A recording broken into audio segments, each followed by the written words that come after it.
সেইটাকে সার্থক হবে। তিনি কৃপা করুন। আপনারা জানেন যে এই গীতা খুব অল্প টাকায় পাওয়া যায়, প্রায় 72টা ভাষায় এই ট্রান্সলেট হয়েছে সারা ওয়ার্ল্ডে। আর এই গীতা আমার সাথে একটু করবেন, যাতে আমি বললাম যে একটা শ্লোক আমি ব্যাখ্যা করব। গীতা কে রচনা করেছে, কে বলবে? হ্যাঁ, ব্যাসদেব। আর গীতায় কয়টা অধ্যায় আছে? 18। কত শ্লোক? প্রায় 700। কত শ্লোক? 700। আচ্ছা, গীতার শ্লোক একটা কে মুখস্থ বলতে পারে? এখানে তো অনেক গীতা পাঠ টাঠ হয় বিভিন্ন রকম করে। গীতার শ্লোক, আমরা গীতা গীতা করি, গীতার শ্লোক কে মুখস্থ আছে? বর্ষা বলবে, বলো বলো। কে? প্রথম শ্লোক, প্রথম অধ্যায়, প্রথম শ্লোক। ধর্মক্ষেত্রে কুরুক্ষেত্রে সমবেতা যুধিষ্ঠির, মামাকা পাণ্ডবর্ষ কুরুক্ষেত্র সঞ্জয়। বাহ বাহ বাহ, চমৎকার, ধন্যবাদ। এই প্রথম শ্লোক প্রথম অধ্যায় বলছে, আমি এই শ্লোকটাই ব্যাখ্যা করব। আমার একটু আগে বলল ভগবান যে গীতা কে রচনা করছে? ব্যাসদেব, নাকি? কিন্তু প্রথম অধ্যায়ে প্রথম শ্লোকে কি বলা হয়েছে? প্রথম অধ্যায়টা আছে কি? অর্জুন বিষাদ্য। কি জোর?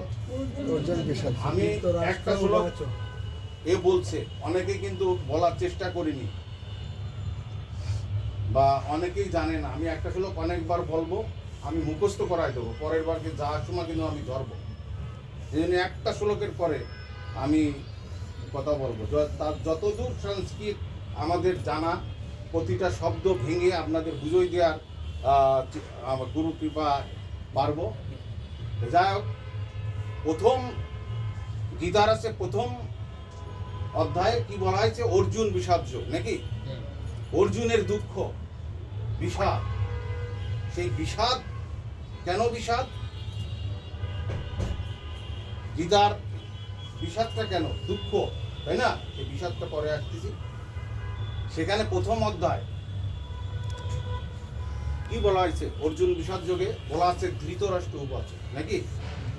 ধৃতরাষ্ট্র উবাচ মানে বলছেন, কে বলছেন? ধৃতরাষ্ট্র বলছেন। কি বলছেন?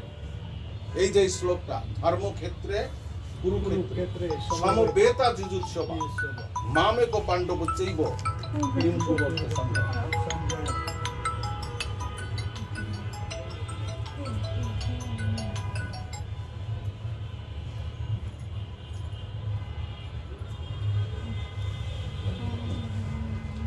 কিম কুবর্ত সঞ্জয়, হে সঞ্জয়। তাহলে কেমন হয়ে যাচ্ছে না? ব্যাসদেব বলছে, তাই না? আবার কেউ বলছে যে সেই গীতাটা কোথায়? সেই শ্মশান ভূমি, যেটা যুদ্ধের মুহূর্তে তৈরি করা, তাই না? এখানে গীতার যে অর্জুনের দুঃখটা কি ছিল? অর্জুনের দুঃখটা এটি ছিল যে দুই পক্ষের যুদ্ধ বেঁধে গেছে। কোন পক্ষ? এক হচ্ছে পাণ্ডব পক্ষ, আর হচ্ছে কৌরব পক্ষ।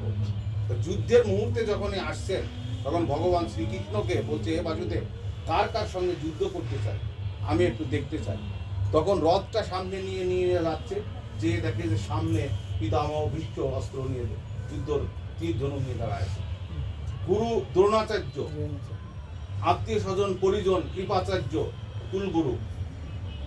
দেখতেছি, আরে এই যারা পিতামহ চুম্বনে চুম্বনে আমাকে বড় করেছে, যার কাছ থেকে বা তার বিরুদ্ধে বাণ নিক্ষেপ করে তাদের মেরে এই রাজ্য দখল করব বা রাজ্য চাব, আত্মীয় স্বজন পরিজন মেরে যে এই রাজ্য পেতে চাবো, এটি তো চাই না। এই তো মতিভ্রম এসে গেছে। সেই যে দুঃখ, বিষাদ, দুঃখের যে বিষাদ রূপ, সেই বিষাদের যে মতিভ্রম, এই ক্লিবতা, এই ক্লিবতাকে জাগায় দেওয়ার জন্য, ন্যায় প্রতিষ্ঠা করার জন্য, অন্যায়কারীকে দমন করার জন্য ভগবান শ্রীকৃষ্ণ সেই যুদ্ধের মুহূর্তে অর্জুনকে, তার মতিভ্রমকে, মতিচ্ছন্নকে জাগায় তোলার জন্য, ন্যায় প্রতিষ্ঠা, ন্যায়ের বিরুদ্ধে যুদ্ধ করার জন্য, অন্যায়কে দমন করার জন্য যে কথোপকথন, সেইটা হচ্ছে কি? গীতা। কে করছিল? ভগবান শ্রীকৃষ্ণ। এই গীতার প্রারম্ভে ভগবান শ্রীকৃষ্ণ সম্পর্কে একটু জানা আছে। কৃষ্ণকে ক্রিস ধাতুর সঙ্গে ন প্রত্যয় করে কৃষ্ণ শব্দ নিষ্পন্ন হয়েছে। ক্রিস শব্দের অর্থ আকর্ষণ। যিনি সবচেয়ে পৃথিবীর মধ্যে আকর্ষিত সত্তা তিনি হলেন ভগবান কৃষ্ণ। কৃষ্ণ আর একটা আছে কি, টু রিসার্চ। রিসার্চ মানে খোঁজ করা। এই যে সাধক মুনি ঋষিরা আধ্যাত্মিক সাধন ভজন অনুশীলনের মাধ্যমে যাকে খুঁজে পায় তিনি হলেন কে? তিনি হলেন কৃষ্ণকে আবার কালো রঙের সাথে, কালো মানে সবচেয়ে আকর্ষণীয় রং বলে না, কালো, কৃষ্ণ কালো, তমাল কালো, তাই আমি কৃষ্ণকে ভালোবাসি, নাকি? ঠিক এই যে সৌরজগৎ, সৌরজগতের মধ্যমণিকে সূর্য, হ্যাঁ সূর্য না, সূর্যকে কেন্দ্র করে সৌরজগৎ ঘুরেছে। এরকম হাজার হাজার সৌরজগৎ গ্যালাক্সি আছে। তার যিনি মধ্যমণি তিনি হলেন কে? এই অনাদির আদি গোবিন্দ, সর্বকারণের কারণ তিনি হলেন কে? এই কৃষ্ণ, ভগবান কৃষ্ণ। এই জন্য রাজা কৃষ্ণ, পার্থসারথী কৃষ্ণ, যোগের কৃষ্ণ, রাজযোগী কৃষ্ণ, সব কৃষ্ণ কিন্তু এই সর্বকারণের কারণ। এই সমস্ত কিছু আজকে এই যে এখানে আমরা উপস্থিত হতে পারছি এই কারণেরও কারণ অনেকেই জানে না, বা বিভিন্ন রকম এখানে এসে গেছি আমি কথা বলতেছি আপনারা শুনছেন। এই সব কিছুর কারণের মধ্যে কে রয়েছে? ভগবান শ্রীকৃষ্ণ, অনাদির আদি গোবিন্দ। তার কৃপা ছাড়া কিছুই হতে পারে কিচ্ছু হতে না। তার ইচ্ছা বিনা কোনো কিছু হতে পারে। সেই অনাদির আদি যে গোবিন্দ, তার যে উপদেশ সেইকে গীত হয়েছিল, সেই জন্য গীতা, সেটা গীতা নামে অভিহিত। এখন প্রশ্ন হলো যে ভগবান শ্রীকৃষ্ণ বলছে, ব্যাসদেব বলছে, কিন্তু গীতার প্রথম অধ্যায় আমরা কি দেখতে পাই? অর্জুন বিষাদ্য, এবং বলছে কে? ধৃতরাষ্ট্র উবাচে। ধৃতরাষ্ট্র বলছেন, কি বলছেন? ধর্মক্ষেত্রে কুরুক্ষেত্রে সমবেত আর যুযুৎসবা মামেক পাণ্ডবচ্চৈব কিন্তু বর্ত সঞ্জয়। হে সঞ্জয়, তুমি বলো, কি বলো? এই যে ধর্মক্ষেত্রে কুরুক্ষেত্রে যুদ্ধে উপনীত হয়েছে, কে কি করছে আমাকে বলো। এখন প্রশ্ন হলো যে এই ধৃতরাষ্ট্র কে? শুধু সেই মহাভারতের কুরুক্ষেত্রে যুদ্ধে বা সেই পাণ্ডব রাজা ছিল শুধু সেইখানে না। এই গীতা এত গুরুত্ব কেন? গীতাটা আমাদের এই দেহের মধ্যে, সমাজের মধ্যে, রাষ্ট্রের মধ্যে একেবারে ওতপ্রোতভাবে জড়িত আছে। তার সায়েন্টিফিক, রাজযৌগিক, আধ্যাত্মিক ব্যাখ্যাকার যে ব্যাখ্যা করছেন সেইটে আমি দেখাবো যে গীতাটা আমাদের সাথে, অন্তরের সাথে, সমাজের সাথে, পরিবারের সাথে ওতপ্রোতভাবে জড়িত। এখন প্রশ্ন হলো যে ধৃতরাষ্ট্রকে, ধৃ শব্দের অর্থ ধারণ করা, রাষ্ট্র শব্দের অর্থ ক্ষেত্র বা পরিভূ, অর্থাৎ ধৃতং রাষ্ট্র। এই যে আমাদের মানব শরীর, একে যে ধারণ করে আছে তিনি কে? তিনি হলেন ধৃতরাষ্ট্র। ধৃতরাষ্ট্র কে ছিলেন?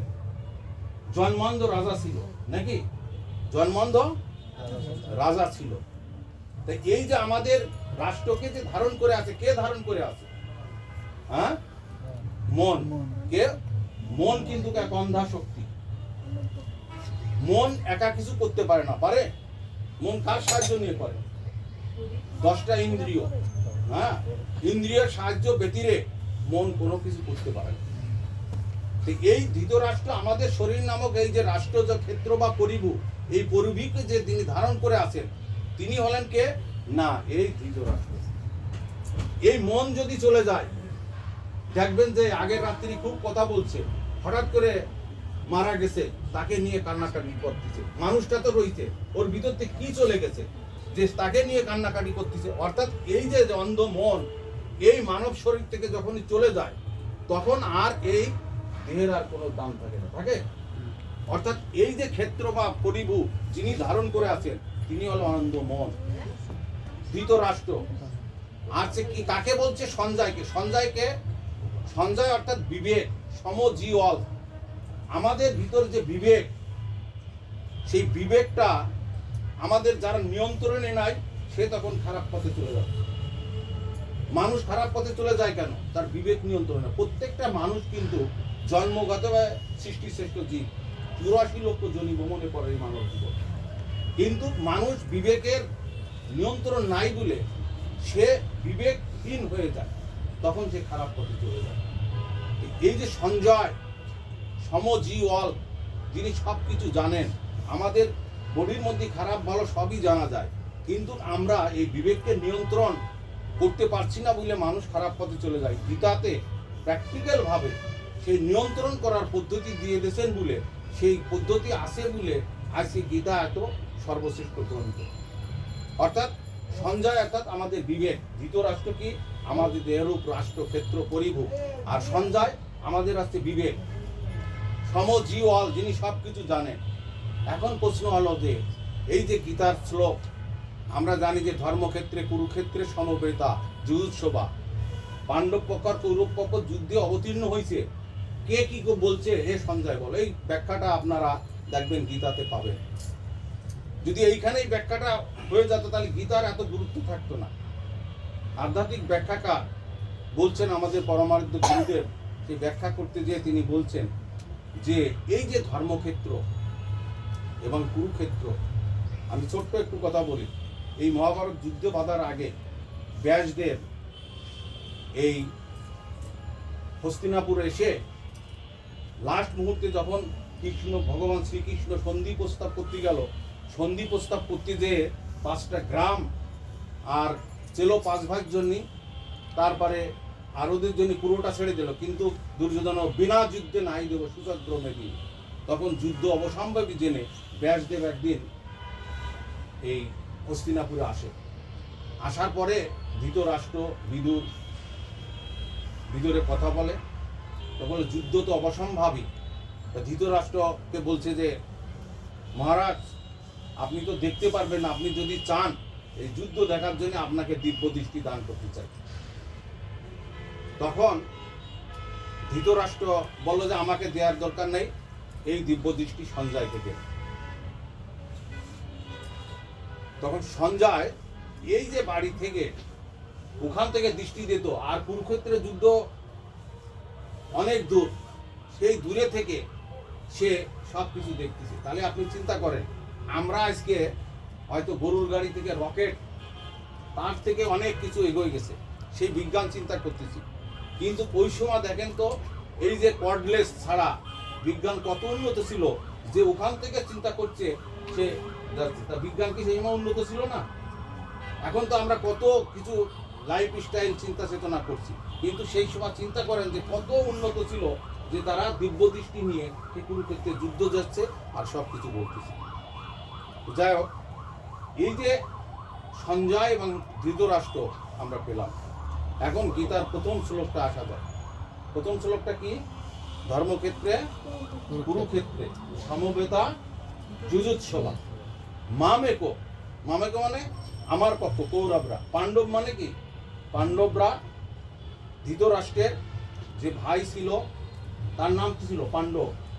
পাণ্ডুর যে 5 পুত্র তাদের নাম কি? যুধিষ্ঠির, ভীম, অর্জুন, নকুল, সহদেব। 5 পুত্র। আর কৌরবরা কত ভাই ছিল? 100 ভাই। কে কে? 2-4 জন ছাড়া নাম অনেকে জানবে। 100 ভাই, কিন্তু অনেকেই জানে না যে 100 ভাই আছে কেন। হ্যাঁ, তাহলে 5 ভাই পাণ্ডব আর 100 ভাই কৌরব। এখন আছে কি যে ধর্মক্ষেত্র কাকে বলে? ধর্ম কোথায় পালন করা হয়, কে পালন করা হয়, ধর্ম কাকে বলে, এই জিনিসটা আমাদের ক্লিয়ার হওয়া উচিত। এই যে বণিকদা একটু আগে বাবার প্রবচনের থেকে বললেন যে ধর্ম রক্ষাতি রক্ষী, যে ধর্ম রক্ষা করে ধর্ম তাকে বলে। আমরা ধর্ম সম্পর্কে আমাদের কিন্তু যে ধর্ম আমরা পালন করি, তা ধর্মটা কি, এই ব্যাখ্যাটাই কিন্তু অনেকের সঠিক ধারণা নাই। সেই ধর্মক্ষেত্র পালন করে কে কোথায়? এখন ধর্মক্ষেত্র কুরুক্ষেত্রে সমবেত আর যুযুৎসবা মামেকো পাণ্ডবচ্চৈব কিম কুবর্ত সঞ্জয়। এখন প্রশ্ন হলো, ধর্মক্ষেত্র আসার আগে ধর্ম কাকে বলে? কে বলবে? হ্যাঁ, পূজা কই? ধর্ম বলো, ধর্ম কাকে বলে? তুমি খোদ বেনারসে সবচেয়ে হিন্দু ইউনিভার্সিটি সেখানে পড়ো, এক কথায় বলো ধর্ম কাকে বলে?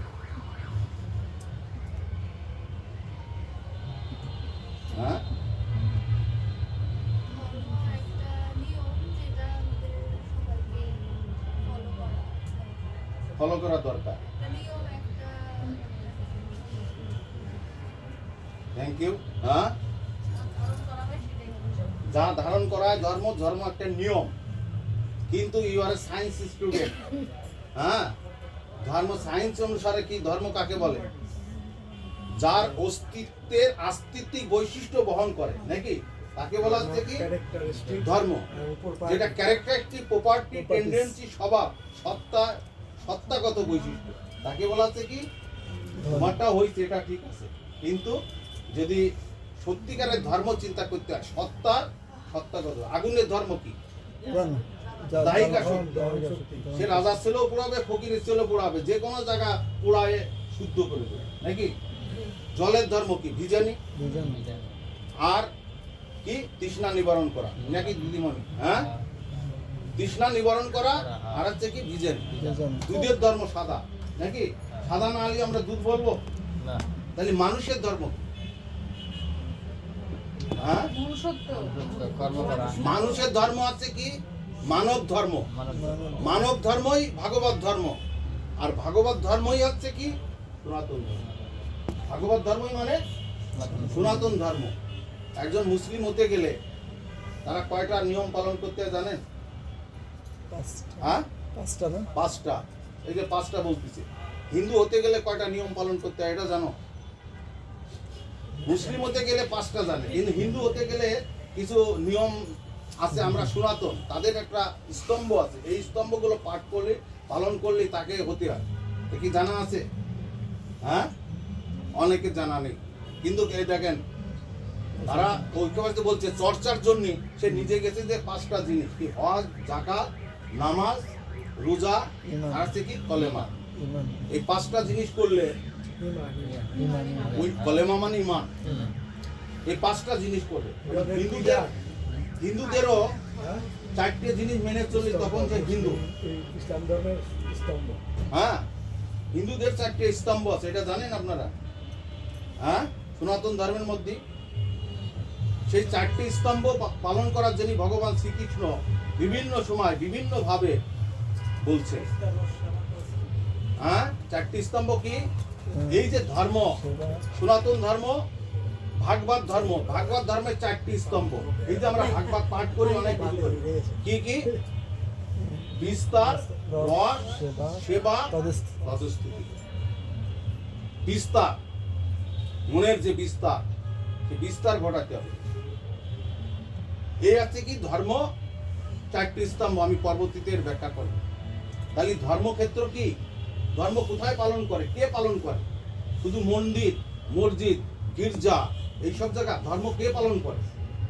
ধর্মক্ষেত্র কোনটি? ধর্মক্ষেত্রে, কুরুক্ষেত্রে ধর্ম কে পালন করে? এই মানুষই তো পালন করে। এই মানুষের দেহটাই আছে কি? মানুষের দেহটাই আছে কি? ধর্মক্ষেত্র। এই মানুষ পালন করে তো, নাকি? বলতে 84 লক্ষ জনি মনে করে মানব জীবন। এই মানব দেহ না পেলে দেবতারাও যদি ধর্ম পালন করতে হয়, সাধনা করতে হয়, এই মানব দেহ ছাড়া সাধনা করতে পারবে না। সে অন্য যে জায়গা যাচ্ছে রদরহিত হয়ে যাবে। এই মানব জীবন পেয়ে সে একমাত্র সাধনা করার সুযোগ পাবে। এই জন্যই মানব জীবনটা অনেক ধর্মবিহীন মানব জীবন পশুর চেয়ে অধম জীবন। এই জন্য বলছে ধর্ম রক্ষাতি রক্ষী। ধর্মবিহীন মানব জীবন পশুর চেয়ে অধম জীবন। কেন বলা হয়েছে? গীতাতে এই কথাটা বলছে, বলিনি? স্বধর্মে নিধনাং শ্রেয়, পরধর্ম স্বধর্মে নিধনাং। মানুষের ধর্ম কি? এই মানুষের ধর্মই বললাম বিস্তার, রস, সেবা, তদস্তুতি। এই গীতাতেই বলছে বিস্তার, মনের বিস্তার ঘটাতে হবে। মনের বিস্তার ঘটাতে গেলে কি করতে হবে? সেই ছোট মনকে বড় করতে গেলে বড় মনের চিন্তা করতে হবে। সবচেয়ে বড় মনকে ঈশ্বরের স্মরণ করতে হবে। রস, পরম পুরুষের ভাবে দেন না, যখন রাসলীলা হচ্ছে, কীর্তন হচ্ছে, ভগবানকে কেন্দ্র করে যে তরঙ্গ ছন্দ চলেছে, মানুষ সেইভাবে ভাবিত হয় না, আনন্দ পায়।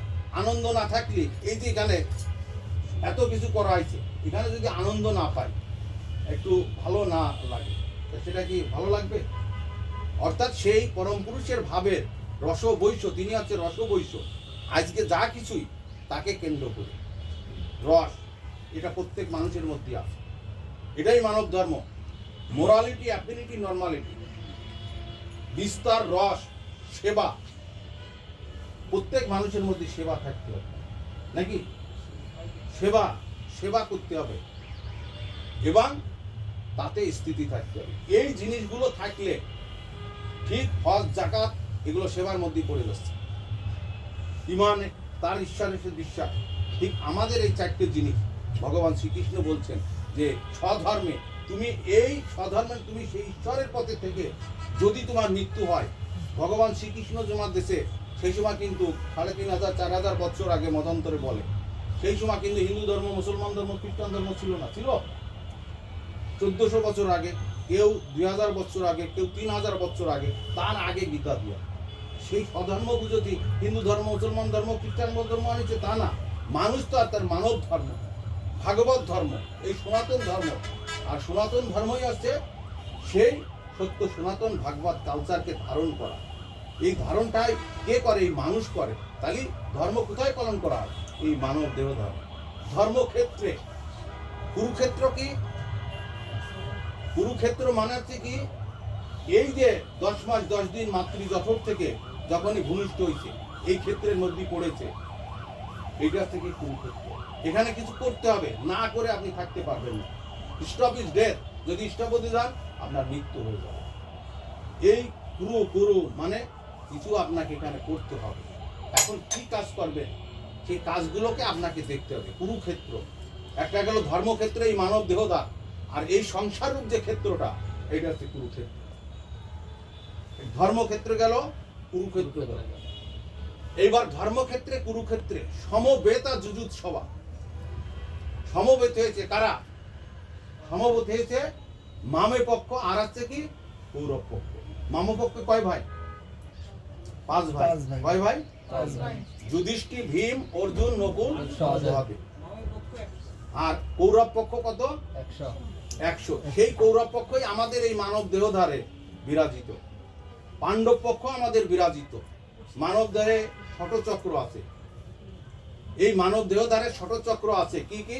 মূলাধার, স্বাধিষ্ঠান, মণিপুর, অনাহত, বিশুদ্ধ এবং আজ্ঞাচক্র।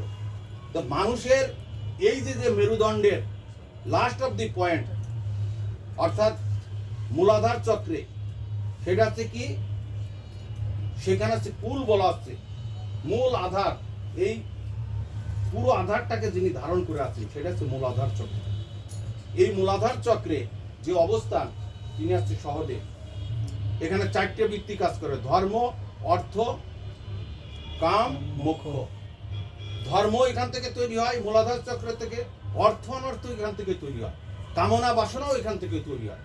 এবং মোক্ষের জগৎ যদি যেতে হয়, এই মূলাধার চক্রে যে কুলকুণ্ডলিনী শক্তি থাকে, যে রাধা শক্তি থাকে বা মানে কালিকা শক্তি, তাকে জাগায় নিয়ে সেই পরম শিবের সাথে বা পরম কৃষ্ণের সাথে জাগাতে হবে। অর্থাৎ সহদেবের অবস্থান আমাদের এখানে। আবার একটু উপরে আমাদের যে স্বাধিষ্ঠান চক্র, যেটা লিঙ্গ মূল, সেটা হচ্ছে কি অর্জুনের অবস্থা, মানে সহদেব, নকুল। নকুল মানে কি, যার কোনো কুল কিনারা নাই। এই যে ষড়রিপু অষ্টপাশ, কাম, ক্রোধ, লোভ, মোহ, এই স্বাধিষ্ঠান চক্রে বিরাজিত। তাহলে ওখানে 4টে বৃত্তি, এখানে কি 8টা, ষড়রিপু 6টা। তারপরে ষড়রিপু কাম, ক্রোধ, লোভ, মোহ, মদ, মাৎসর্য। এই যে 4 1 6 10টা। তো মানুষ এই যে কাম, ক্রোধ, লোভ, মোহ যে যত বাড়াবে তত বেড়ে যাবে। একে নিয়ন্ত্রণ করার জন্য ভগবান শ্রীকৃষ্ণ গীতাতে বিশেষ পদ্ধতি দিয়েছে। এই নকুলের অবস্থান আমাদের এই স্বাধিষ্ঠান চক্রে, তাকে নিয়ন্ত্রণ করতে হবে। সেই নিয়ন্ত্রিত যে পদ্ধতি, সেইটা গীতাতে প্র্যাকটিক্যাল দিয়েছে, কিন্তু আমরা প্র্যাকটিক্যাল করি না, যার জন্য এটাকে আমরা নিয়ন্ত্রণে রাখতে পারি না। কিন্তু এইভাবে নিয়ন্ত্রিতভাবে কথা বলছে। নকুলের অবস্থান এখানে। একটু উপরে যে মণিপুর চক্র, মণিপুর চক্রে অবস্থান আছে কার? অর্জুন। মণিপুর চক্রে অবস্থান কার? অর্জুন। ঠিক আমাদের এই নাভি চক্র, এই একটা এত সায়েন্টিফিক মানে সিস্টেম যে অর্জুন ছিল কি মহাভারতের যুদ্ধের মধ্যমণি। এই মানব দেহধার, এই মণিপুর চক্রটা এমনই জিনিস যে প্রাণবায়ু, অপান বায়ু, উদান বায়ু এবং সমান বায়ুর মধ্যে যে টেনে নিয়ে ব্যালেন্স করতেছে আমাদের এই মণিপুর চক্র। ঠিক ও মহাভারতের যুদ্ধে অর্জুনই ছিল এই ব্যালেন্স করা। তিনি এই ব্যালেন্স করছিলেন। এই মানব দেহধারটাও, এই যে আমরা বেঁচে আছি, প্রাণবায়ু নিঃশ্বাস ঠিকভাবে নিতে পারছি বলে প্রাণ ঠিক আছে। অপান বায়ু আমরা মলমূত্র অপসারণ করি। যদি বৃদ্ধ হয়ে যায়, দেখেন এর প্রতি যদি কন্ট্রোল না থাকে, তখন কাপড় চোপড় ঘুরে যে পায়খানা করে দিচ্ছে, দেখছে না? ঠিক তেমনই প্রাণবায়ু থাকে এখানে। প্রাণ অপান সমান, উদান আছে এই যে এখানে, আর আছে ব্যানবায়ু সারা বডিতে ব্লাড সার্কুলেটিং করে দিচ্ছে। তেমনই এই বডিকে ঠিক রাখার জন্য এই ইন্দ্রিয়নাথ মনোনাথ মারুত, ইন্দ্রিয়কে যদি কন্ট্রোল করতে হয়, মনকে কন্ট্রোল করতে হয়, তাহলে এই যে 10টা বায়ু, প্রাণ অপান সমান উদান ব্যান, নাক কুর্ম কেকর দেবদত্ত ধনঞ্জয়, এই 10টা বায়ুর নিয়ন্ত্রণ করতে হবে। আর এই 10টা বায়ুর নিয়ন্ত্রণের জন্য ভগবান শ্রীকৃষ্ণ গীতার প্রতিটা অধ্যায় দেখেন কে সেই বিষাদ যোগ, জ্ঞান যোগ, কর্মযোগ, ভক্তি যোগ, সমস্ত যোগ দিয়ে করেছি নাকি? কিন্তু আমরা সেই যোগ আমরা করি না, আমরা ম্যাক্সিমাম বিয়োগ করে চলে যাচ্ছি। কি করতেছি?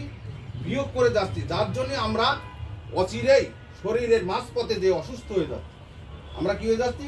মাঝপথে অসুস্থ হয়ে যাচ্ছি। কিন্তু গীতাতে বারবার যোগের কথা বলা হয়েছে। তস্মাৎ যোগী জ্ঞানী ভবর্জনে, হে অর্জুন তুমি যোগ করো। কোন যোগ?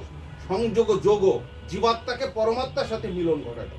কিন্তু জীবাত্মার সাথে পরমাত্মার মিলন আমরা ঘটাচ্ছি না। তেমনই মণিপুর চক্রে এখানে কি অর্জুনের অবস্থা। পবনপুত্র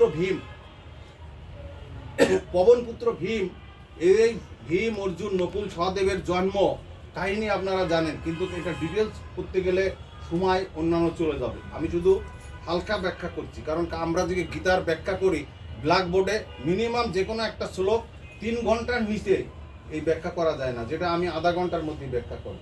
যার জন্য একটু শর্টে নিয়ে নেবেন। যদি কোনো সময়ের জন্য কোনো থাকে সে তখন আমরা সেই করি। এই যে পবনপুত্র ভীম, আপনারা জানেন যে সাধারণ অবস্থায় এই হারমোনিটা যদি উল্টো পাল্টা উল্টোই মাজায় ব্যথা হয়ে যাবে। কিন্তু মানুষ যদি এই ক্যারাটি করতেছে, বাঘ, ছোট্ট একটা বাঘ, সে এমন গর্জন দিচ্ছে মানুষ ভয় পড়ে যাচ্ছে না? তেমনই এই যে প্রাণায়াম দিছে, প্রাণবায়ুকে নিয়ন্ত্রণ, আসন প্রাণায়াম, ধ্যান তপস্যা গীতার মধ্যে দেশে কি না?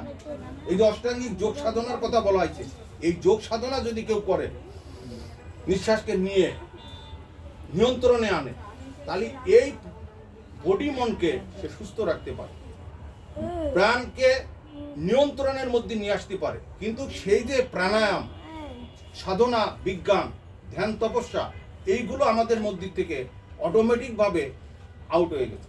যার জন্য বিভিন্ন ধরনের ওষুধের পরে বিভিন্ন অল্পর মধ্যে আমাদের মন দুর্বল হয়ে যাচ্ছে, আমরা রোগগ্রস্ত হয়ে যাচ্ছি।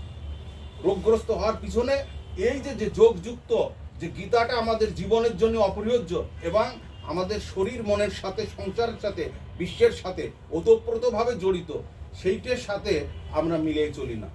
আর চলি না বলেই ওই যে প্রথম ক্ষেত্রে দেওয়া ছিল যে ধর্ম রক্ষাতি রক্ষী, আমরা গীতার কথা বলছি, গীতাকে আনতেছি, কিন্তু গীতাকে আমরা পালন করছি না। এখানে ভীমের অবস্থা। এই ভীমকে নিয়ন্ত্রণ করার জন্য মানুষ যদি প্রাণায়াম করে, তেমনই তখন সে নিয়ন্ত্রিত হতে পারে। ঠিক মণিপুর চক্রকে ময়ূর বিষধর সাপ খেয়ে হজম করে দেয়। মানুষ যদি ময়ূর আসন করে, কিছু আসন করে, তাহলে এই হজম শক্ত হয়ে যায় এবং অ্যান্টাসিড খেয়ে, খাওয়ার পরে অ্যান্টাসিড খেয়ে তাকে খাবার খেতে হয়, সে অটোমেটিক ভালো থাকে। ঠিক তেমনই যুধিষ্ঠির, মানুষ এই যুদ্ধে, এখানে যখন মন থাকে যুদ্ধে স্থির, যুদ্ধে এদিক ওদিক অস্ত্র আছে, মানুষ তখন উদ্বিগ্ন হয়ে যায়, চঞ্চল হয়ে যায়, বিষাদ রূপ দেয়, কখন আসবে। মানুষ যদি এখানে মন রাখে, তখন কে যুদ্ধে স্থির থাকতে পারে। এখানে যুধিষ্ঠির অবস্থা। ঠিক তেমনই এই যেমন পঞ্চপাণ্ডবের অবস্থান, তেমনই আমাদের এই মূলাধার চক্রের 4টে বৃত্তি, ধর্ম, অর্থ, কাম, মোক্ষ, ঠিক ষড়রিপু, অষ্টপাশ, তারপরে এইখানে 16টা বৃত্তি, 16টা বৃত্তি কি? এই যে স্বরগাম, সারেগামা পাদা নিসা, তারপর ওং বসাট, তারপরে ওং ইং ক্লিং ক্লিং বলে না, সমস্ত বৃত্তি। এখানে অমৃত আছে, এখানে বিষও আছে। এখান থেকে অমৃত ঝরানি যায়, আবার বিষও ঝরানি যায়। এই সমস্ত এখানে বৃত্তি। তাহলে এই 50টা, আর এখানে পরা অপরা 50, 48টে, আর হচ্ছে 50 দুটো, তাহলে কত? 50টে। 50 গুণ 2 কত? 100। ঠিক 100 ভাগ কৌরব শক্তি আমাদের মধ্যে পড়ে আছে। মানুষ যদি 100 ভাগ কৌরব শক্তি আছে, 100 ভাগ পাণ্ডব শক্তিও আমাদের মধ্যে রয়েছে। পাণ্ডব এবং কৌরবদের মধ্যে যুদ্ধ বাদ দিলে 5 ভাগ শুভ শক্তি, 100 ভাগ অশুভ শক্তি যদি যুদ্ধ বেঁধে যায়, কারা জিতবে? হ্যাঁ, অবশ্যই 100 ভাগ দেখবে, কেউ বলে 5 ভাগ। মহাভারতের যুদ্ধে কে জিতছিল? হ্যাঁ, 5 ভাই জিতছিল। কেন জিতছিল? তার পিছনে কে ছিল? কৃষ্ণ, ধর্ম ছিল। এই যে আজকে যে আছে ধর্ম রক্ষাতি রক্ষী, ধর্মকে ভগবান শ্রীকৃষ্ণ তিনি ছিলেন বলে, ধর্ম রক্ষা করছিলেন বলে, ধর্ম ছিল বলে 5 ভাগ শুভ শক্তি হয়েছে। বনে জঙ্গলে শিয়াল যখন অনেক বাস করে, সিংহ একটাই থাকে, রাজত্ব করে। এই জন্য সংখ্যালঘু সংখ্যা গরিষ্ঠ কোনো ব্যাপার না। যদি ধর্ম রক্ষা করে, ধর্ম তাকে রক্ষা করে। কে বলছে? ভগবান শ্রীকৃষ্ণ। ভগবান শ্রী আমরা শ্রীকৃষ্ণকে মনে প্রাণে আমরা মেনে নিনি। যদি মানে যে ধর্মের গ্লানি অধর্ম তিনি আছেন, তিনি রক্ষা করবেন, তাহলে কি হবে? দেখবেন তিনি রক্ষা করবেনও, করছেনও, কিন্তু আমরা আমাদের ধর্মকে রক্ষা করি না। তিনি যেটা বলছেন, তিনি যেটা করতে বলেন, সেটা আমরা করি না। তা আমরা 5 ভাই পাণ্ডব পেলাম, 100 ভাগ কৌরব শক্তি। তেমনি 10টা ইন্দ্রিয় আছে, 10 গুণ 10 ইকুয়াল টু কত? 100। এই 10টা ইন্দ্র চক্ষু কর্ণ নাসিকা 10 দিন দিয়ে ছুটে চলেছে, উত্তর দক্ষিণ পূর্ব পশ্চিম, তারপরে ঈশান, উত্তর, অধ, ঈশান, অগ্নি, ঈশান বায়ু নৈঋত্য, নৈঋত্য। বায়ু। তাহলে কত হলো? 10 গুণ 10 ইকুয়াল টু 100। 100 ভাগ কৌরব শক্তি। এই যে ছুটে চলেছে ঘোড়া, কিন্তু তাকে যদি নিয়ন্ত্রণ না করে, ঘোড়া চালানোর সময় যদি নিয়ন্ত্রণ না করা হয়, তাহলে কি হবে? ঘোড়া বেপথে যাবে। গাড়ি চালাতে যদি স্টিয়ারিং ভালো না করে, তাহলে অ্যাক্সিডেন্ট করবে। এই মানব দেহধার, এই যে চলার পথে যদি আমরা ঠিকভাবে চলতে না শিখি, গুরু উপদিষ্ট সিদ্ধ পথে যদি আমরা না চলতে পারি, এই বডি নিয়ে আমরা অ্যাক্সিডেন্ট, এবং আমাদের সমাজের মধ্যে সেই অ্যাক্সিডেন্টটাই আমরা করতেছি। আর সেই অ্যাক্সিডেন্ট যাতে না করায়, ভগবান শ্রীকৃষ্ণ গীতাতে সেই নির্দেশনাই দিয়েছে। সেই প্র্যাকটিক্যাল জিনিসগুলো আপনাদের কাছে তুলে ধরবো। এটুক যেটা বললাম, আপনারা গীতা পাঠ করেন, দেখছেন। আমি আরও খুব গভীর আধ্যাত্মিকতা, ভগবান শ্রীকৃষ্ণ, সেই রাধাকৃষ্ণের যে মিলন, একটা আপনারা বাহ্যিক দেখেন, এবং রাধাকৃষ্ণের যে প্রকৃত মিলন, আধ্যাত্মিক মিলন, গীতাতে কি বলছেন, সেই জিনিসগুলো আমি তুলে ধরব। আমি আপনাদের দৃষ্টি আকর্ষণ করার জন্য আমাদের পরমার্থ গুরুদেব, এখানে কৃষ্ণ তত্ত্ব গীতাসার দুইটা আছে, দেখো। আমাদের পরমারাধ্য গীতা গুরুদেব এই যে একটা গীতার পরে বই দিচ্ছেন, কৃষ্ণ তত্ত্ব গীতাসার। তার থেকে আমি যদি এমনি বলতাম, কিন্তু ওনার মুখনিসৃত বাণী, উনি কিভাবে সায়েন্টিফিক ব্যাখ্যা করছেন, তার থেকে একটু দেনা পড়ে আপনাদের দৃষ্টি আকর্ষণ করছি।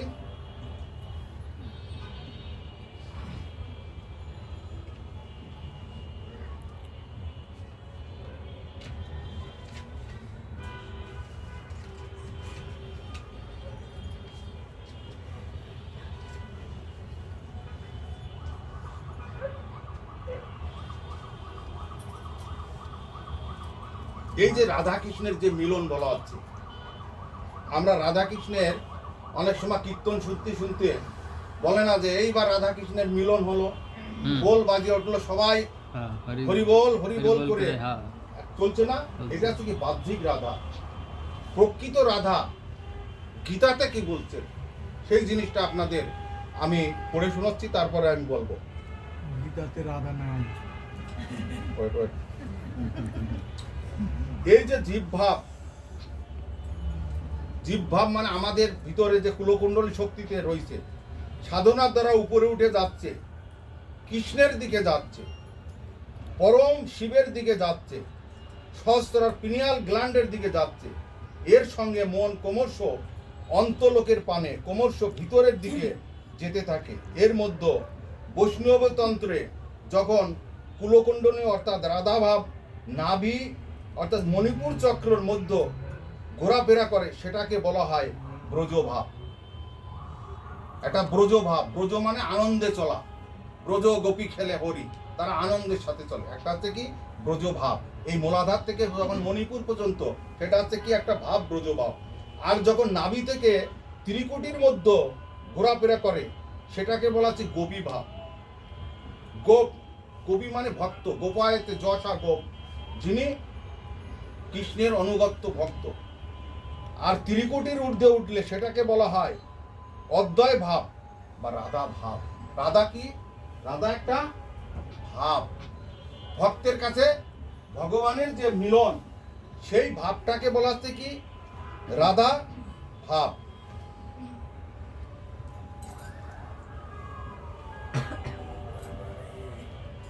এই তিন ভাবে বিভক্ত মন যখন যে স্তরে উঠেছে তদ অনুযায়ী সেই মহাকাশের বিরাট প্রাণধ্বনি আদিকাল থেকে ধ্বনিত হয়ে এসেছে, তাকেই বিভিন্নভাবে পেতে থাকে।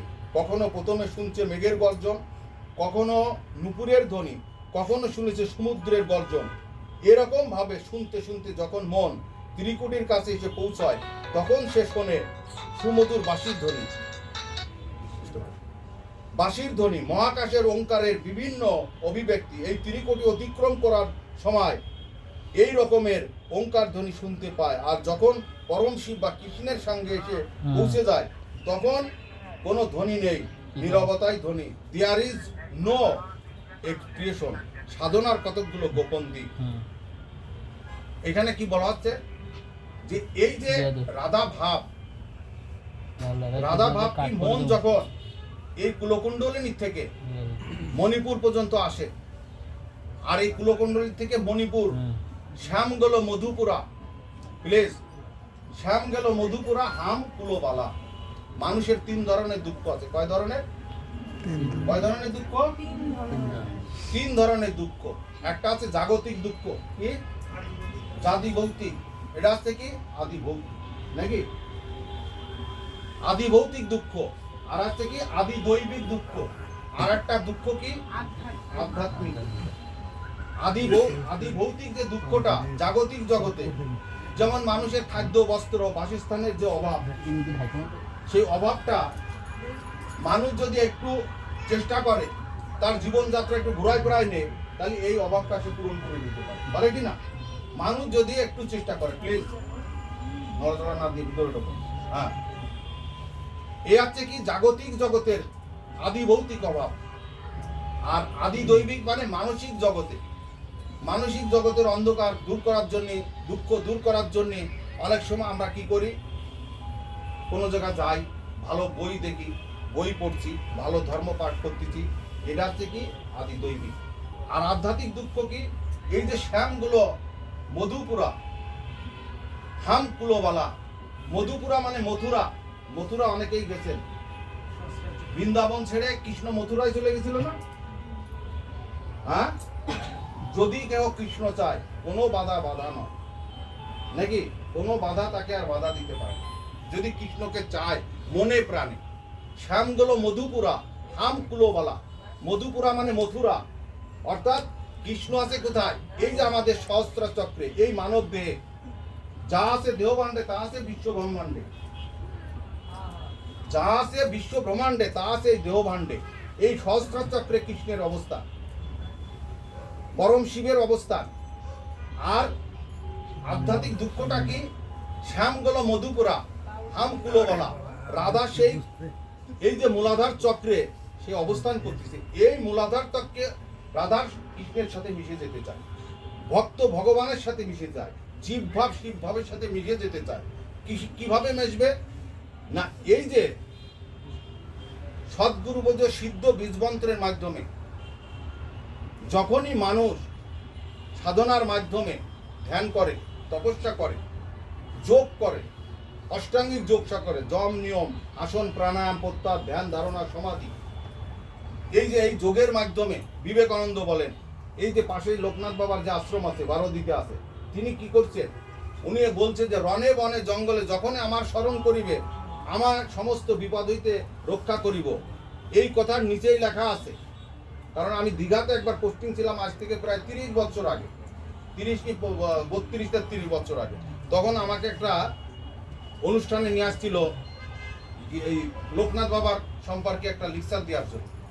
তা আমি বললাম যে ভাই এই লোকনাথ বাবা সম্পর্কে আমি বেশি জানি না, ক্লাস 3-4-এর একটা বইতে আছে যে উনি বারাসাত ছিল, সন্ন্যাসী হয়ে চলে গেল, তারপরে কিছু জানি, কিন্তু এনাকে নিয়ে এত সময় দিয়ে আমার চিফ গেস্ট করবে, আমি এই লেকচার দিতে পারবো না। আর যদি কোনো বই থাকে তাহলে দেন। তখন লোকনাথ বাবার জীবনী আর বাণী এইভাবে একটা শীর্ষেন্দু মুখোপাধ্যায়ের বই, কয়েকটা কাছে মহারাজ অনেক বই আছে। তখন আমি দীঘাতে, পশ্চিমবঙ্গে মেদিনীপুর দীঘার ওখানে আমাদের একটা আশ্রম ছিল বাবা কোয়ার্টার, ওই কোয়ার্টারে আমি পোস্টিং ছিলাম প্রায় 35 বছর আগে। তখন কিছু লোক একটা লোকনাথ বাবার আশ্রম করছিল, আমাকে গেস্ট করার জন্য আসিয়ে, তো ওরা বই আনলো। তখন আমি দেখলাম ওখানে লেখা আছে যে রণে বনে জঙ্গলে যেখানে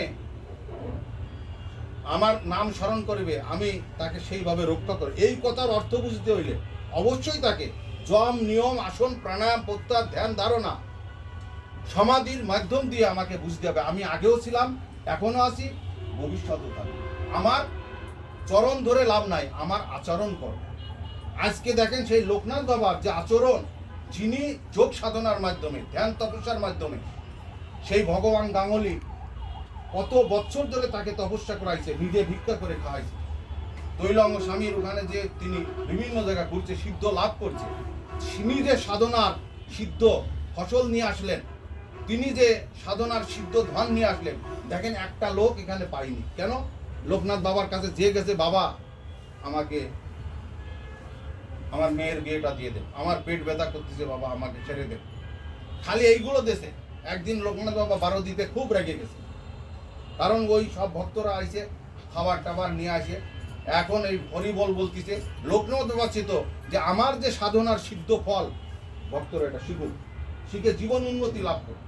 কিন্তু সেইটা না শিখে শুধু বাবার কাছে চাইছে, কিন্তু প্রকৃত যে চাইছে কি জাগতিক জগতের জিনিস সেইগুলো চাইছে, কিন্তু প্রকৃত যে আধ্যাত্মিক সম্পদ এইটা কাউকে দিতে পারে। যার জন্য দেখেন যে লোকনাথ বাবার যে বিরাট সম্পদ, ঈশ্বর কোটির মানুষ, সেই আধ্যাত্মিক যে অষ্টাঙ্গী যোগ সিদ্ধির ফল, সেই পরম্পরা রেখে যেতে পারেন। তাহলে আমরা কি পেতেছে, কি হারাইছি, আপনারা চিন্তা করেন। আমরা কি পেতে চেয়েছিলাম, এই পেতে যে কি বস্তু আমরা পাইলা হারাই ফেলেছি। যে ধনা হইয়া ধনী মনিরে মানো না মানি, শুধু আমরা এই জাগতিক জগতে নিয়ে অহংকার নিয়ে আমরা মত্ত হয়েছি, কিন্তু আমার ভিতর যে সহস্র মণিক্য রয়েছে সেইটি আমরা করি, সেই মনির খোঁজ দিতে চাইছিল। এই জন্যই লোকনাথ বাবা খুব রাগে গেছে, রাগে হরিবল বলতে, যা তোর হরির মুখে প্রস্তাব করি, লোকনাথ বাবা বলে এরকম চেমটি দিয়ে। তখন বলছে, আরে বাবা এরকম চোখ মুখ পাকা গেলে খুব ব্যাঘ্র মূর্তি ধারণ করতো। তখন বলছে যে, তখন সবাই ক্ষান্ত দিয়েছে, দিয়ে বলছে যে বাবা কিছু লোক তো থাকে, তুমি তো আমাকে হরি বলতে শিখাইছো, হরির গুণগান করতে, তুমি আজকে রেগে যাচ্ছ আর বলছো হরির মুখে প্রস্তাব করি, এটা কেমন কথা? তখন বাবা একটু শান্ত হয়েছে, তান্ত্রিক গুরু তো, তান্ত্রিক সাধক, খেপে গেছে। তখন আর কি বলছে যে বাবা তুমি এরকম কথা কেন বলে? কথা, আরে আমি হরির মুখে প্রস্তাব করবো, তা আমি কোথায় যাব? আপনারা জানেন যে মা যশোদা যেসমা একদিন কৃষ্ণকে নিয়ে গেছে স্নান করতে, তখন ঘাটে রেগে গেছে, রেগে গেলে তখন স্নান করতে যাচ্ছে, তো ওইখান থেকে কৃষ্ণ কি করেছে, একটু মাটি উঠে দিয়েছে। মাটি উঠে দিলে বাচ্চারা খারাপ হতে পারে, তাড়াতাড়ি দৌড়ে এসে মাটি বের করতেছে। বের করতে যেয়ে দেখে কি যে গোটা বিশ্ব ব্রহ্মাণ্ড ভগবান শ্রীকৃষ্ণের বুকের থেকে আসতেছে, আবার সেখানেই মূর্তিতে লয় প্রাপ্ত আসছে এবং তার মধ্যে স্থিতি হয়েছে। 3 বার ভগবান শ্রীকৃষ্ণ বিশ্বরূপ দর্শন করছিল। সে একবার মা যশোদাকে ছোট অবস্থায় তাকে বিশ্বরূপ দর্শন করে, আর একবার অর্জুন করছে, আর একবার কোথায় করছিল জানেন? না, কুরুক্ষেত্রের যুদ্ধে সন্ধি প্রস্তাব করতে গেলে দুর্যোধন সীমা ভ্রান্তি চলে আসে, তখন তিনি বিরাট ভাবে প্রকাশ হয়েছিল। অনেকে দেখেননি? হ্যাঁ, 3 বার ভগবান শ্রীকৃষ্ণ এই বিশ্বরূপ দর্শন করে। ঠিক সেই ভগবান শ্রীকৃষ্ণের মুখ নিঃসৃত যে বাণী গীতা, আমরা গীতাকে ব্যবহার করতেছি, লাল শালু কাপড় জুড়ে দিচ্ছি, বিভিন্ন বিধিবদ্ধ নিয়ম নীতি করতেছি, এইভাবে পাঠ করা যাবে না, দাঁড়ায় পড়ে আজকে এখানে পরিবেশ নাই, আজকে এখানে বিভিন্ন আসমন বিভিন্ন নাই, কিন্তু করার জন্য নাই, কিন্তু এই গীতা পাঠ করা শোনানো যাবে না, কারণ এই গীতাও শোনা যাবে বিভিন্ন দিক থেকে চিন্তা করে। আমি আমার মনে আছে মালিয়ানডাঙ্গা, এই যে আজকে রুমার ছোট, সেই সময় যা পাঠ করছি, কয়েকজন লোক আসিয়ে বলছে ওনার মুখে দাঁড়িয়ে আছে, ওনার মুখে গীতা পাঠ শোনা যাবে। এইরকম ভাবে আমি কিন্তু আজ থেকে প্রায় 35-36 বছর আগে এইরকম রাস্তাঘাটে ঘুরে বেড়াতাম। আমি একেবারে স্পষ্ট মনে আছে যে কিন্তু গীতার সাথে এর সম্পর্ক নাই। গীতাকে আমরা সামনে ব্যবহার করতেছি, কিন্তু গীতার যে প্র্যাকটিক্যাল অ্যাপ্লাইড অ্যাকশন সাইড, এই যে অষ্টাঙ্গিক যোগ সাধনা মাধ্যমে আমাদের যে মূলাধার চক্রে সে জীব সত্তা বা রাধা শক্তির জায়গায় কৃষ্ণ সত্তার সাথে নিয়ে সেই পরম মুক্তির পক্ষে নিয়ে যাওয়ার জন্য যে ধাপে ধাপে যে শিক্ষার কথা বলছেন, যম নিয়ম, অহিংসা, সত্য, এটা হচ্ছে যম নিয়ম। হচ্ছে কি 6ষ্ঠ অধ্যায় আপনি দেখেন, সেখানে লেখা আছে যম নিয়ম ব্যতি রেখে সাধনা হয় না। একটু আগে এই দিব্য বলে দেব যম নিয়ম কি, অহিংসা, সত্য, অস্তেয়, ব্রহ্মচর্য, অপরিগ্রহ, শৌচ, সন্তোষ, তপ, সাধ্যায়, ঈশ্বর প্রাণ, this A minimum quality as a সাধক। এই মিনিমাম কোয়ালিটি যদি না থাকে তাহলে নমিনাল যে কোয়ালিটি আর থাকবে না। অহিংসা, মনের মধ্যে যদি হিংসা থাকে তাহলে কি সে সাধনা করতে পারবে? সত্য, ঈশ্বরকে সত্যের পরে আধারিত। ধর্ম সাধনার তাৎপর্য বিশ্বের প্রতিটি জীবকে অখণ্ড সত্তার রূপে দেয়। দলাদলি তৈরি করে ধর্মের উদ্দেশ্য নয়। ভগবান শ্রীকৃষ্ণ বলছেন, তিনি বলছেন জীব মাত্রই শিব, কৃষ্ণস্তু ভগবান স্বয়ং। চতুর্বর্ণ মহাচিত্র গুণ কর্ম বিভাগ, গুণ কর্ম অনুসারে আমি 4টে বর্ণের সৃষ্টি করেছি। কি কি? ব্রাহ্মণ, ক্ষত্রিয়, বৈশ্য, শূদ্র। সেটা গুণ কর্ম অনুসারে। একই ব্যক্তি বিভিন্নভাবে সে কাজ করতেছে, তার গুণের প্রতিফলন ফলাচ্ছে। কিন্তু এই উচ্চ বর্ণের লোক কিছু সমাজের মধ্যে স্বার্থান্বেষী মহল, তারা কি করেছে? আজকে ভগবানের শ্রীকৃষ্ণের সেই সায়েন্টিফিক ব্যাখ্যাকে গুণ কর্ম অনুসারে ব্যাখ্যাকে বাদ দিয়ে আজকে কি করছেন? তিনি এই ব্যাখ্যাটা করছে কি জন্মগতভাবে ভাগ করে ফেলাইছে। প্লিজ, জন্মগতভাবে ভাগ করে আজকে সমাজের মধ্যে ব্রাহ্মণের ছেলে ব্রাহ্মণ আছে, ক্ষত্রিয় ছেলে ক্ষত্রিয় আছে, বৈশ্য ছেলে বৈশ্য আছে, আর শূদ্র কি করতেছে? এই 4 জাতিকে, 3 জাতিকে সেবা করার জন্য শূদ্রকে বলছে। এই যে জন্মগতভাবে আজকে এই যে ভেদ বৈষম্য তৈরি করে সমাজটাকে ক্ষতিগ্রস্ত করে ফেলাইছে। ভগবান শ্রীকৃষ্ণ বলল এক, আর সমাজের মানুষ তারা কি করলো আরেকভাবে বলল। সেখানে ভগবান শ্রীকৃষ্ণ আমাদের গুরুদেব বলছে যে ধর্ম সাধনার তাৎপর্য হচ্ছে বিশ্বের প্রতিটি জীবকে এক অখণ্ড সত্তার রূপে দেখা। দলাদলি তৈরি করে মানুষ জাতির সংগতি নষ্ট করা ধর্মের উদ্দেশ্য নয়। যারা কায়েমি স্বার্থবাদী, তারাই এই ধর্মকে, কায়েমি স্বার্থবাদীরা ধর্মকে অন্যভাবে ব্যবহার করেছে, ধর্মকে হীন স্বার্থ চরিতার্থ করেছে, মানুষকে খারাপ পথে নিয়ে চলে গেছে, নিয়ে যায় আজকে এই সমাজে দুরবস্থা তৈরি করে। এই যে সমাজে গলিত পলিত যে ব্রাহ্মণ্যবাদ আজকে সমাজকে 99% যারা শিক্ষা দীক্ষা সমস্ত কিছু আমরা তাদের হাতে ছেড়ে দিচ্ছি। তারা তো আমাদের শিক্ষা দীক্ষায় উন্নতি করিনি, বরঞ্চ আমাদের পঙ্গু খোঁজা করে ছেড়ে দিয়েছে, যেটা আজকে আমাদের হিন্দু সমাজের মধ্যে বিপর্যয় এসেছে। আজকে যে সপ্তাহে প্রথম ছিল ধর্ম রক্ষাতি রক্ষী, এইগুলো আজকে আমাদের গ্লানি ঘটাইছে। ভগবান বলেন যে গুণ কর্ম অনুসারে সেইটা জাতির নামে বজ্জাতি করে জন্মগত ব্যাখ্যা করে তাকে আজকে সমাজকে খারাপ পথে নিয়ে চলেছে। এটাই হচ্ছে ধর্মের গ্লানি। এই মাথায় টুপি থাকার দরকার, এটা যদি পায়ে থাকে তাহলে ধর্মের গ্লানি।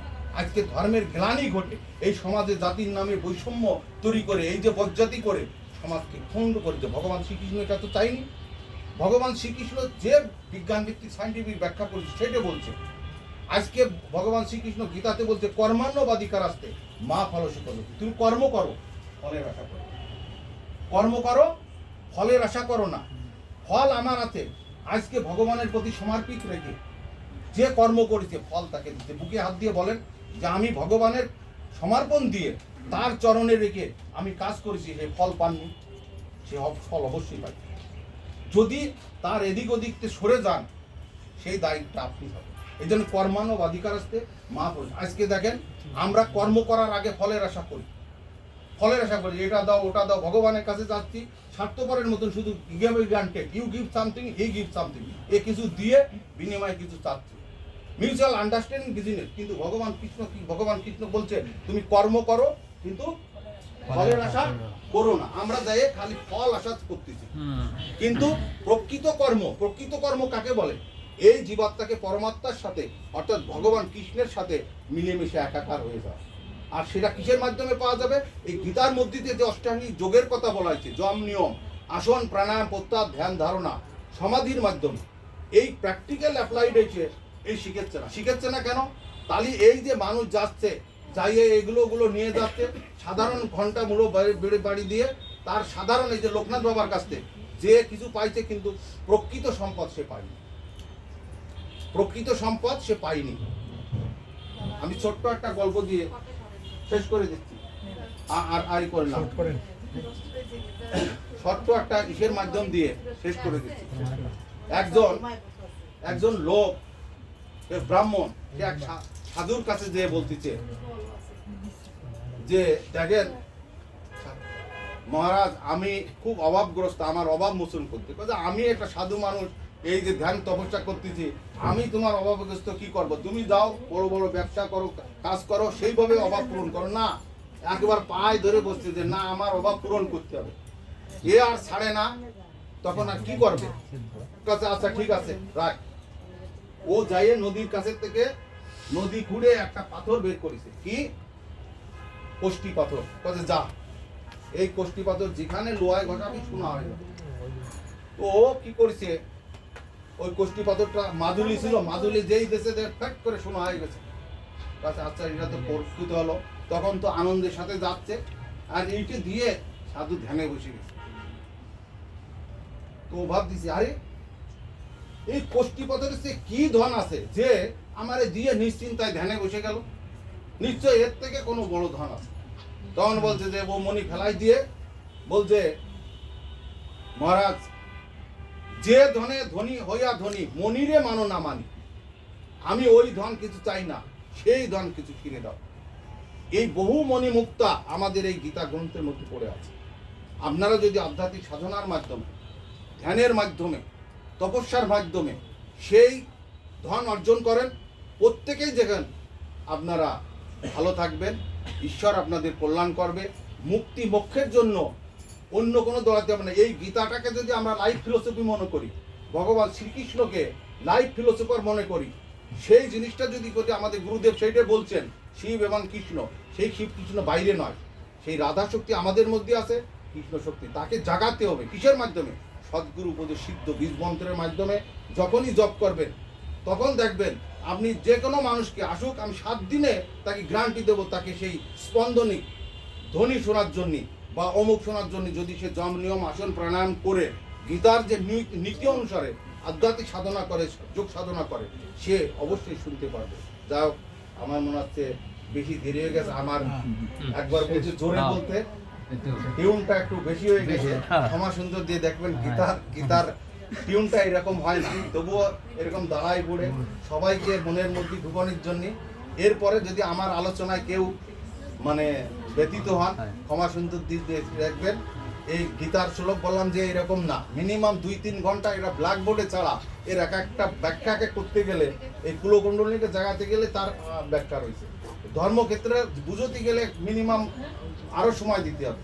প্রত্যেকটা শ্লোক এরকম ব্যাখ্যা, কিন্তু গীতাকে যেন অসৎভাবে ব্যবহার না করে, সৎভাবে ব্যবহার করে, মানুষকে ত্যাগের মন্ত্রে দীক্ষিত করে, সাধনা, সেবা, ত্যাগ, বিস্তার, রস, সেবা তদস্থিতিতে পালন করে মানুষের জীবন ধন্য হোক, সবার কল্যাণ হোক, সবাই মঙ্গল হোক। আজকে যে অনুষ্ঠান এখানে দেশে এই গৃহকর্ত্রী এবং গৃহকর্তা কল্যাণ বয়ান হোক, সবাই এই পরম পদ লাভ করুক। সর্বে সুখিনো ভবন্ত, সর্বে সন্ত নিরাময়, সর্বে ভদ্রাণী মা কর্তৃক দুঃখময়। ওম শান্তি, ওম শান্তি। পরম পিতা বাবা কে জয়, বিশ্বপিতা বাবা কে জয়, জগৎগুরু শ্রী আনন্দমূর্তি জি কে জয়। সবার কল্যাণ হোক, মঙ্গল হোক।